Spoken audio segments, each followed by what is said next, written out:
Buckle up because this is about to get intense. Take your seats, grab your popcorn, and get ready to witness a press briefing like never before for years. The White House podium has been a place where tough questions are dodged, but not today, Karoline. Leavitt just walked in, and within minutes she did what no press secretary before her dared to do. She took on the media, exposed the spin, and left Karine Jean-Pierre scrambling for answers. The tension in the room was electric, the stakes were high, and what happened next, no one saw coming. Stay with us until the end because, trust me, you won't want to miss a second of this. And if you think this was just the beginning, you're in for a ride. Subscribe now, hit that like button, and embrace yourself because the game has changed. So let's break it down. Who is delivering on the promises he made to the American people and who speaks the truth. So I'm so humbled by the outpouring of support I've heard from people across the country saying, we're doing such a great job at the White House. Well, it's easy to do a good job when you are acting on common sense and you are speaking the truth. And that's exactly what President Trump is doing every single day. The White House press briefing. Room has seen its fair share of drama, but nothing like this. On one side, Karoline Leavitt sharp, fearless, and ready to take control, and on the other, Karine Jean-Pierre, who after years behind the podium still struggles to give a straight answer.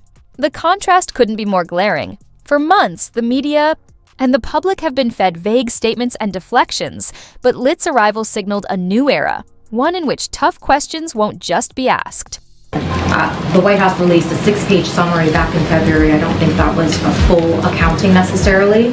And Dr. O'Connor in that memo described the president as, quote, a healthy, active, robust 81-year-old male who remains fit to successfully execute the duties of the presidency.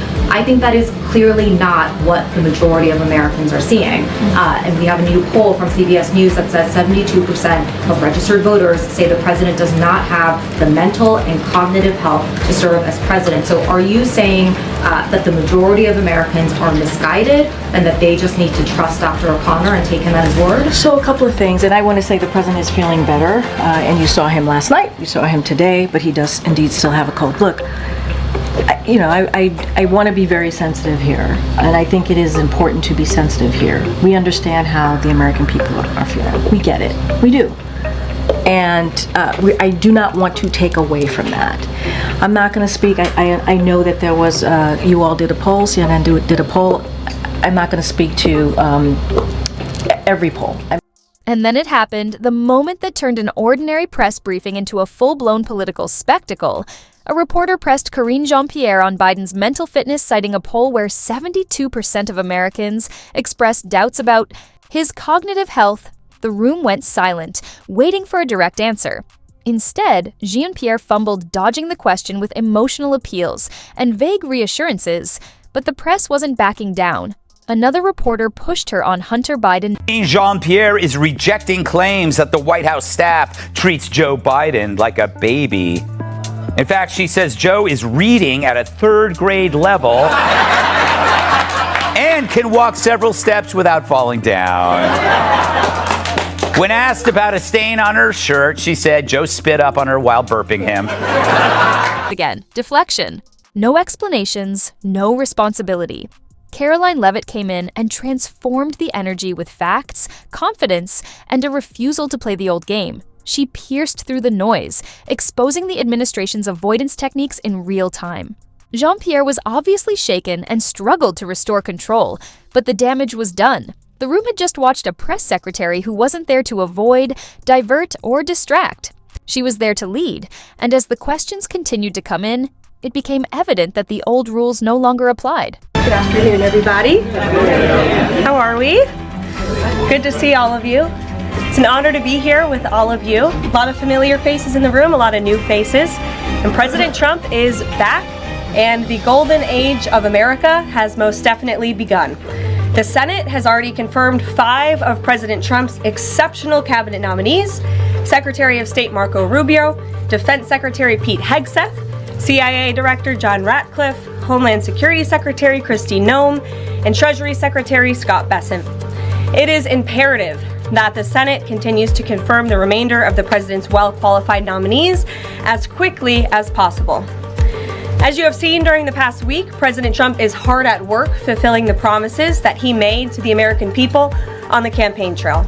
Since taking the oath of office, President Trump has taken more than 300 executive actions, secured nearly $1 trillion in U.S. investments, deported illegal alien rapists, gang members, and suspected terrorists from our homeland, and restored common sense to the federal government. Then came the moment that broke any control. Karine Jean-Pierre believed she had left a Fox News reporter, relentless and undaunted, attack her with a simple but damaging inquiry.